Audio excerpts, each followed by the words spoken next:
Principle of superposition के बारे में बात करें, अध्यारोपण का सिद्धांत यहां पर किस तरह से आरोपित होगा वो देखते हैं। अध्यारोपण का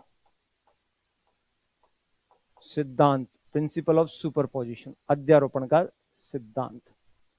देखिए, अगर समष्टि में दो से अधिक आवेश रखे हुए हैं, ये Q1, Q2, Q3 ऐसे Qn आवेश रखे हुए हैं, तो आपको किसी बिंदु पर, ये P बिंदु पर आपको कुल विद्युत क्षेत्र की तीव्रता ज्ञात करनी है। तो इसके कारण विद्युत क्षेत्र E1, इसके कारण विद्युत क्षेत्र E2, इसके कारण विद्युत क्षेत्र E3 और इसके कारण विद्युत क्षेत्र जो है वो En है।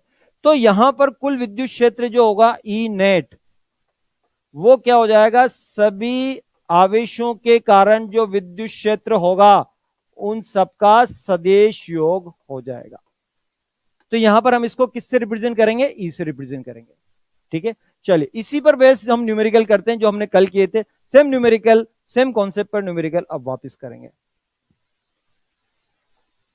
एग्जांपल, ये आपने दो आवेश लिया, कैपिटल Q1 और कैपिटल Q2। इन दोनों के बीच की जो दूरी है वो है R दूरी। अब इन दोनों के बीच में बिल्कुल सेंटर पॉइंट पे, इस सेंटर पॉइंट पे आपको कुल विद्युत क्षेत्र की तीव्रता ज्ञात करनी है, सेंटर पॉइंट पे। तो भाई यहां पर आप क्या है, इस बिंदु O पर आपको विद्युत क्षेत्र की तीव्रता ज्ञात करनी, ये भी धनात्मक, ये भी धनात्मक। हमें पता है धनात्मक आवेश के कारण जो विद्युत क्षेत्र की तीव्रता होती है वो आवेश से दूर की तरफ होती है। तो इस Q1 के कारण विद्युत क्षेत्र की तीव्रता E1 इस तरफ हो जाएगी, और इस Q2 के कारण विद्युत क्षेत्र की तीव्रता, ये भी धनात्मक है, तो इस धनात्मक आवेश के कारण भी क्या होगी, दूर की तरफ हो जाएगी E2। तो यहां पर जो E नेट होगा वो क्या होगा, E1 प्लस E2 का सदिश योग होगा। अब वही, ये दूरी भी कितनी है, R/2, ये भी दूरी कितनी है, R/2। दोनों दूरियां कितनी है, R/2 R/2 है। चलिए अब देखिए, E1 का परिमाण निकालें तो इस आवेश के कारण कितना होगा, KQ1/R/2 का होल स्क्वायर। इसी प्रकार से E2 का परिमाण निकालें, परिमाण, सिर्फ परिमाण की बात हो रही है भाई, तो KQ/R/2, ये KQ1 है और ये KQ2 है, तो R/2 का होल स्क्वायर ये हो गया। अब ये E1 और E2 दोनों एक दूसरे के विपरीत दिशा में, हम यहां ये मान लेते हैं कि Q1 का परिमाण Q2 के परिमाण से अधिक है, यानी कि Q1 का मान Q2 के मान से अधिक है। तो ऑब्वियस सी बात है इस E1 का मान भी E2 से ज्यादा होगा, क्योंकि Q1 इसमें E1 की टर्म में है और Q2 जो E2 के साथ है। तो यहां पर जो E2 की वैल्यू कम हो जाएगी, तो जो E नेट होगा उसका परिमाण क्या करेंगे आप, E1 के परिमाण में से E2 के परिमाण को घटा देंगे। क्यों, क्योंकि ये दोनों सदिश एक दूसरे के विपरीत दिशा में, तो ये तो इधर लग रहा है और ये इधर लग रहा है। E1 का मान ज्यादा है, E2 का मान कम है, ज्यादा में से कम वाले को घटा देते हैं, तो KQ1/R/2 का होल स्क्वायर माइनस KQ2/R/2 का होल स्क्वायर। यहां पर इसको सोल्व करते हैं, सोल्व करने के बाद जो आंसर आता है वो आपका इस O बिंदु पर परिणामित तीव्रता हो जाता है। इसकी दिशा, E1 का मान E2 से ज्यादा है, तो E नेट किस दिशा में होगा, इस दिशा में होगा E नेट। चलिए इसी पर बेस्ड हम आगे न्यूमेरिकल लेते हैं। देखो, आपको एक लिया 10 माइक्रोकुलम आवेश और एक लिया आपके -20 माइक्रोकुलम आवेश। इन दोनों के बीच की जो दूरी है वो 20 सेंटीमीटर हमने ली। कितनी दूरी ली, 20 सेंटीमीटर इन दोनों के बीच की दूरी ली। अब इनका जो सेंट्रल पॉइंट है, सेंट्रल पॉइंट ये हो गया, यानी कि 10 सेंटीमीटर इधर की तरफ और 10 सेंटीमीटर इधर की तरफ, ये O पॉइंट ले लिया। आपको इनके सेंट्रल पॉइंट पर विद्युत क्षेत्र की तीव्रता ज्ञात करनी है। तो भाई दोनों आवेशों के कारण विद्युत क्षेत्र की तीव्रता निकालेंगे और उनका क्या करेंगे, हम सदिश योग करेंगे।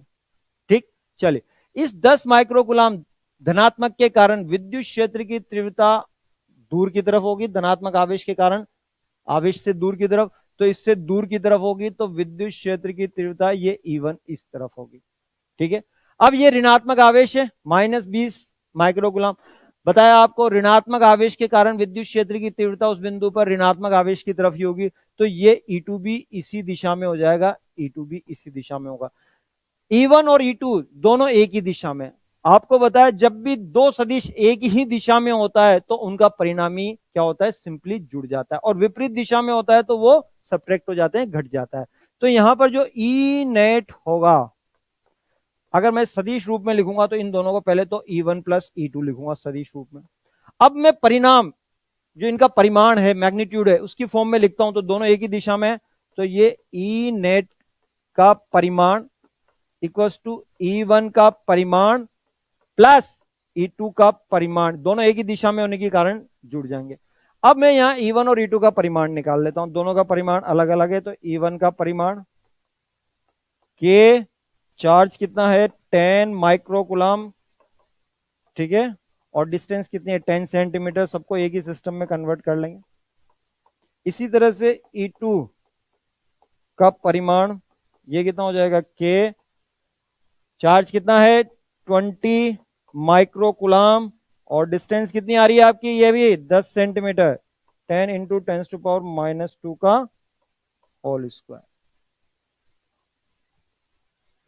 तो यहां पर ई नेट जो होगा वो दोनों एक ही दिशा में है, तो दोनों के परिमाण क्या होंगे, आपके जुड़ जाएंगे।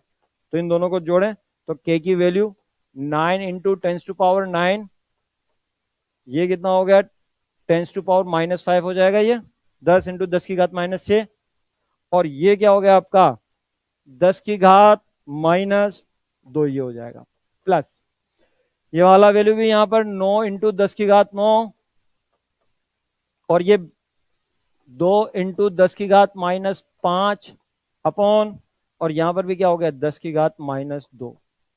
सिंप्लीफाई करें इसको, ई नेट कितना होगा, ई नेट 9, 10⁻5 10⁻4, ये ऊपर गया 10⁻6, तो ये 10⁻6, तो ये हो गया ये 18, ठीक है, 10⁻3, तो ये भी आपके 10⁻6, तो ये इसको सिंप्लीफाई करें 27 इंटू 10⁻6 न्यूटन पर कुलाम, ये क्या हो जाएगा यहां पर विद्युत क्षेत्र की तीव्रता हो जाएगी इन दोनों आवेशों के कारण। तो समान प्रकृति के आवेश होते हैं, ठीक है, तो अगर यहां पर मैं ये दोनों समान प्रकृति के लेता हूं तो इसके कारण विद्युत क्षेत्र इस तरफ, इसके कारण विद्युत क्षेत्र इस तरफ, तो यहां पर क्या होगा विद्युत क्षेत्र की तीव्रता होगी एक में से दूसरे की घट जाएगी। लेकिन अगर मैंने दोनों ही विपरीत प्रकृति के लिए हैं, एक प्लस लिया एक माइनस लिया, और सेंट्रल पॉइंट पे बात करूं तो ये यहां पर इस धनात्मक आवेश के कारण दूर की तरफ और इस ऋणात्मक के कारण पास की तरफ, दोनों एक ही दिशा में आएंगे, तो दोनों क्या होंगे आपके जुड़ जाएंगे, दोनों एड हो जाएंगे। इसी पर और बात करते हैं आगे। उदासीन बिंदु,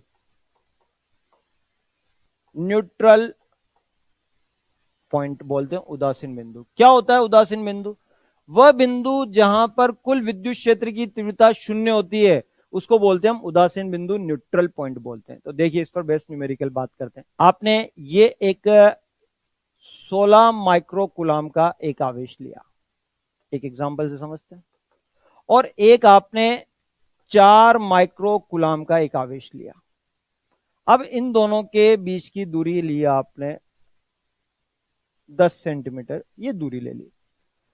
अब ये दोनों आवेश जो हैं समान प्रकृति के हैं, समान प्रकृति के हैं,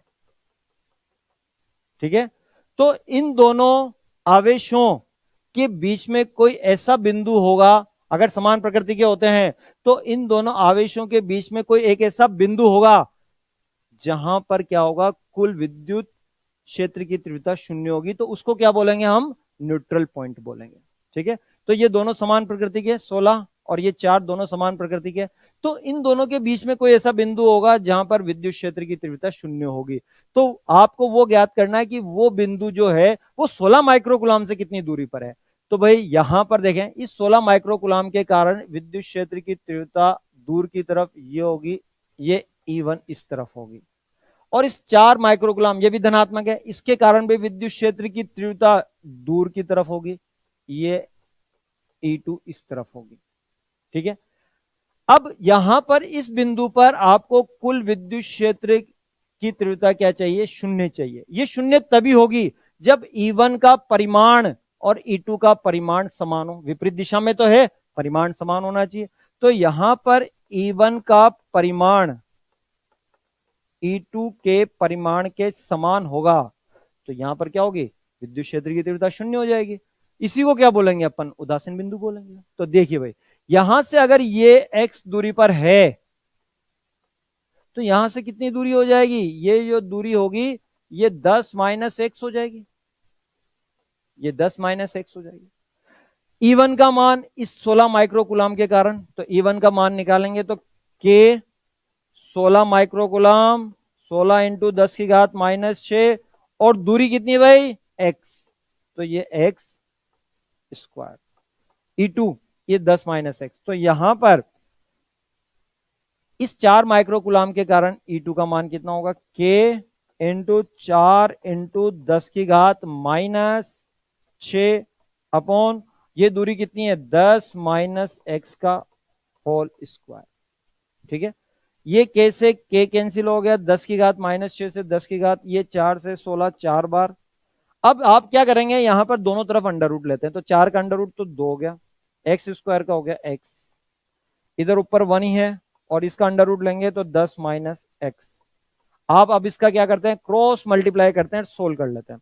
तो इसको क्रॉस मल्टीप्लाई करेंगे तो इसको तो इससे मल्टीप्लाई करेंगे और इसको इससे मल्टीप्लाई करेंगे, तो 2 इंटू 10 माइनस एक्स, और ये इधर आ गया 1 इंटू एक्स, क्या हो गया, एक्स हो गया, तो ये हो गया 20 minus 2x equals to x.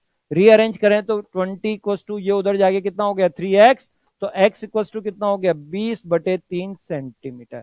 तो ये यहां से 20/3 सेंटीमीटर की दूरी पर आपको उदासीन बिंदु मिलेगा। तो यहां से एक निष्कर्ष निकलता भाई, उदासीन बिंदु, अगर आपको दो आवेश दिए हुए हैं, दो बिंदु आवेश दिए हुए हैं, और उन दोनों बिंदु आवेश आपको समान प्रकृति के दिए हुए हैं, और आपसे पूछा जाए कि यहां पर विद्युत उदासीन बिंदु कहां मिलेगा, उदासीन बिंदु कहां मिलेगा, तो भाई उन दोनों आवेशों को मिलाने वाली रेखा के बीच में कहीं पर मिलेगा। तो जहां से पूछा जाए भाई, 16 माइक्रोकुलाम से पूछा है, तो वहां से x दूरी होगी, तो उस दूसरे से कितनी होगी, 10 माइनस एक्स होगी। दोनों के कारण इस बिंदु पर विद्युत क्षेत्र की तीव्रता निकालो और उसको सोल्व कर लो, आंसर आ जाएगा। ठीक है, तो अगर दोनों आवेश समान प्रकृति के हैं तो बीच में। आगे बात करते हैं, देखो नेक्स्ट एग्जांपल। अब मैं आवेश जो ले रहा हूं, दोनों आवेश वो विपरीत प्रकृति के ले रहा हूं।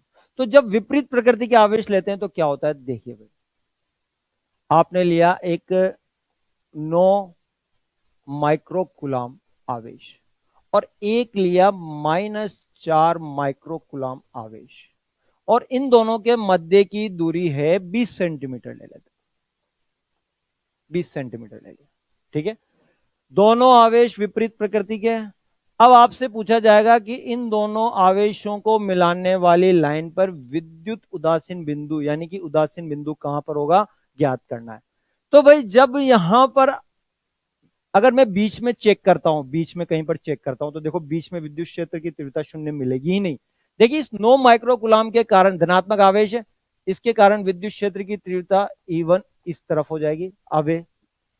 इस -4 के कारण, ऋणात्मक आवेश के कारण क्या होती है, आवेश की तरफ होती है, वो इस तरफ हो जाएगी E2। जब E1 और E2 बीच में इस लाइन पर दोनों ही एक ही तरफ है, दोनों आवेशों के बीच में एक ही तरफ है, तो कैसे हो सकती है विद्युत उदासीन, कैसे हो सकता है, ई नेट शून्य हो ही नहीं सकता, यहां तो दोनों ही जुड़ जाएंगे। तो इसका मतलब आपको अगर दो आवेश विपरीत प्रकृति के दिए हुए हैं तो उनका विद्युत उदासीन बिंदु जो मिलेगा वो बाहर की तरफ मिलेगा। ठीक है, आवेशों को मिलाने वाली रेखा पर बाहर की तरफ मिलेगा। और कहां मिलेगा भाई, ये याद रखना है, ये मिलेगा उस आवेश के पास में जिसका परिमाण कम है। परिमाण किसका कम है, -4 माइक्रोकुलाम का, तो इसके पास में मिलेगा। तो आप इसको क्या करेंगे, देखिए बीच में तो नहीं होगा, तो बाहर की तरफ होगा, तो ये यहां से x दूरी पर ये बिंदु होगा। ठीक है, इस P बिंदु पर आपको विद्युत क्षेत्र की तीव्रता शून्य मिलेगी। देखो कैसे, ये नो के कारण, नो माइक्रोकुलाम धनात्मक आवेश है, इसके कारण विद्युत क्षेत्र की तीव्रता आवेश से दूर की तरफ, ये दूर की तरफ होगी। इस -4 माइक्रोकुलाम के कारण ऋणात्मक आवेश है, इसके कारण पास की तरफ होगी, तो ये यहां पर पास की तरफ हो जाएगी E2। अब इस बिंदु पर E1 और E2 विपरीत दिशा में, अगर यहां पर इस P बिंदु पर E1 और E2 का परिमाण समान होगा तो विद्युत क्षेत्र की तीव्रता शून्य हो जाएगी। तो यहां पर इसका जो सॉल्यूशन है तो वो क्या होगा, E1 का परिमाण अगर E2 के परिमाण के बराबर होगा जिस स्थिति पर, वहां पर क्या हो जाएगी, विद्युत क्षेत्र की तीव्रता शून्य हो जाएगी। तो E1 का परिमाण निकालें, तो इस 9 माइक्रोकुलाम के कारण इस P बिंदु पर तो कुल दूरी कितनी होगी यहां से 20 + x, तो E1 का मान K 9 माइक्रोकुलाम 10⁻⁻⁶, ठीक है, और दूरी कितनी होगी 20 + x का होल स्क्वायर। अब इस -4 माइक्रोकुलाम के कारण इस बिंदु पर क्या है, इस तरफ है E2, तो इसका परिमाण भी लेंगे तो K 4 माइक्रोकुलाम, तो 4 × 10⁻⁻⁶, और दूरी कितनी है आपकी x स्क्वायर।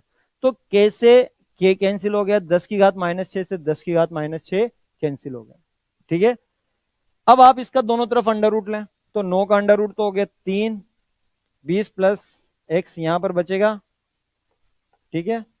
इधर 4 का अंडर रूट हो गया 2 और x स्क्वायर का हो गया x। अब आप क्या करेंगे, इसका क्रॉस मल्टीप्लाई कर देंगे, इन दोनों को क्रॉस मल्टीप्लाई करें तो देखिए ये तो 3x तो इधर हो गया, ये इधर जाएगा 2 × 20 + x, ये हो जाएगा 3x, 2 × 20 कितना हो गया भाई 40 + 2x, ये इस तरफ आएगा तो 3x - 2x = 40, तो x = कितना आ गया भाई 40 सेंटीमीटर, यानी कि यहां से 40 सेंटीमीटर हो गया।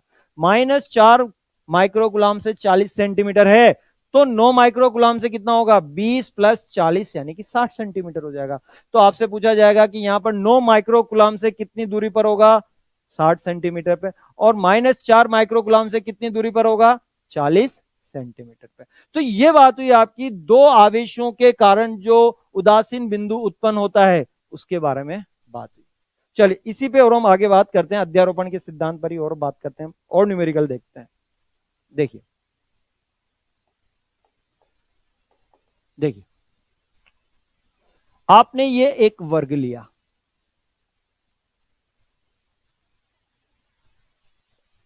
स्क्वायर, एक स्क्वायर एक वर्ग लिया, इसके सभी कॉर्नर पे आपने समान आवेश रख दिया और इसकी प्रत्येक भुजा की लंबाई क्या है L है, प्रत्येक भुजा की लंबाई L है। अब इसका जो सेंट्रल पॉइंट है, ये सेंट्रल पॉइंट O बिंदु, ठीक है, इस O बिंदु पर विद्युत क्षेत्र की तीव्रता ज्ञात करनी है। तो देखिए भाई, ये आप इस O बिंदु को इस तरह से प्रत्येक आवेश से मिला दिया आप। हमें पता है ये दूरी L, ये दूरी L, तो पाइथागोरस लगाएंगे तो ये दूरी कितनी हो जाएगी, तो √L² + L square, L² + L square, तो ये दूरी कितनी होगी आपकी √2L हो गया। ये इसका आधा हो जाएगा, ये इसका आधा हो जाएगा, तो ये वाली जो दूरी होगी आपकी ये इसका आधा कर देंगे, तो ये कितना हो गया L/√2 हो गया।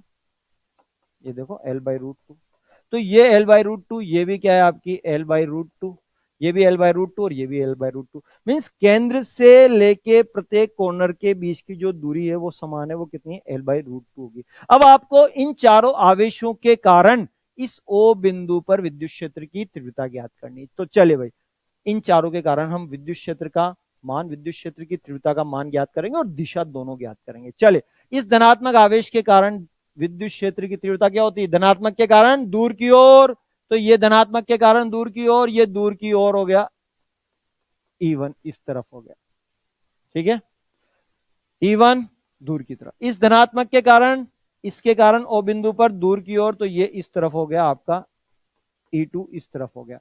इस धनात्मक के कारण E3 इस तरफ हो गया, और इस धनात्मक के कारण E4 इस तरफ हो गया, ठीक है, ये इस तरफ हो गया।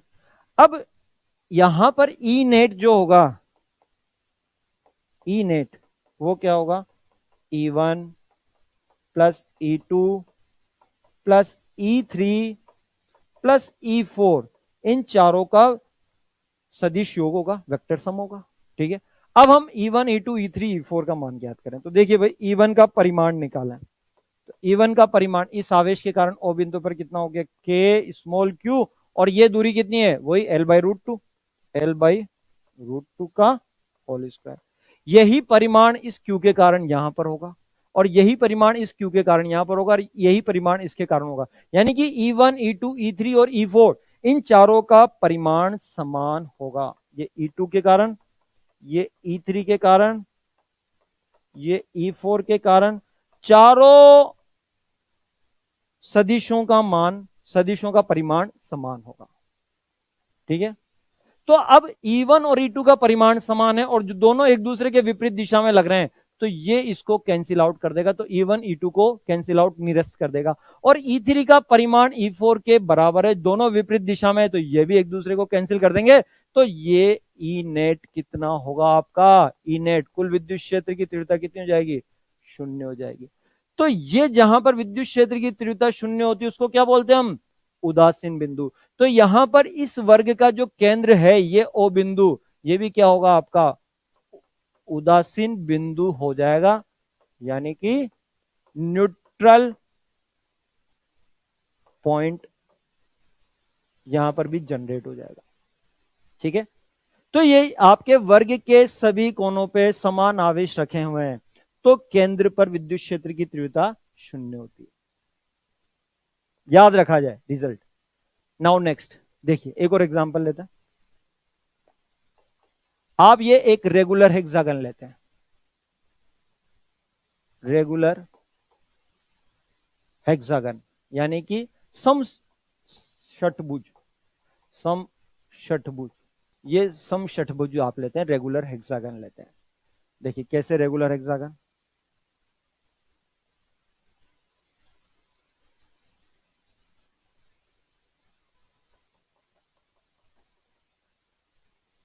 ये आपने एक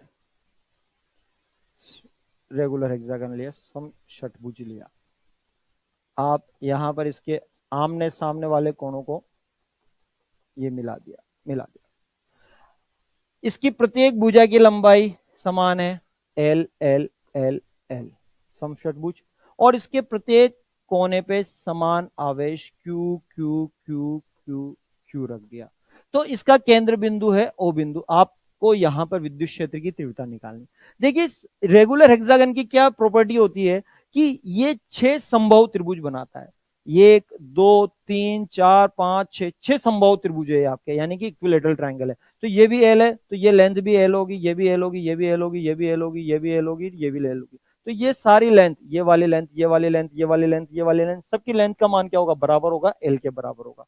अब यहां पर ओ बिंदु पर प्रत्येक आवेश के कारण विद्युत क्षेत्र की तीव्रता ज्ञात करेंगे। तो देखो इस क्यू के कारण यहां पर विद्युत क्षेत्र की तीव्रता है दूर की तरफ, E1 का मान होगा दूर की तरफ। जब दूर की तरफ होगा, धनात्मक आवेश है, इसके कारण दूर की तरफ होगा, तो उतना ही परिमाण इस क्यू के कारण भी क्या होगा, दूर की तरफ होगा, क्योंकि ये आवेश और ये आवेश दोनों का परिमाण समान है, ये दूरी और ये दूरी समान है, तो E1 और E2 जो है दोनों का परिमाण समान होगा, और एक दूसरे के विपरीत दिशा में होने के कारण ये एक दूसरे को कैंसिल कर देंगे, तो क्या हो गया, शून्य हो गया। इसी तरह से इसके कारण यहां पर ये विद्युत क्षेत्र की तीव्रता E3 इस तरफ होगी, तो इसके कारण E4 इस तरफ होगी। अब E3 और E4 का भी परिमाण समान होगा, दिशा विपरीत होगी, तो ये भी एक दूसरे को कैंसिल कर देंगे। इसी प्रकार से इस Q के कारण भी ये इस तरफ E5, और इस Q के कारण ये विद्युत क्षेत्र की तीव्रता E6 इस तरफ होगी, दोनों का भी E5 और E5 का भी परिमाण समान होगा, दिशा विपरीत होगी, ये भी एक दूसरे को कैंसिल कर देंगे। तो आप देख रहे हैं इसके केंद्र बिंदु पर कुल विद्युत क्षेत्र की तीव्रता कितनी है, शून्य है। तो यहां पर इस O बिंदु पर ई नेट एट सेंटर वो कितना होगा, 0 हो जाएगा।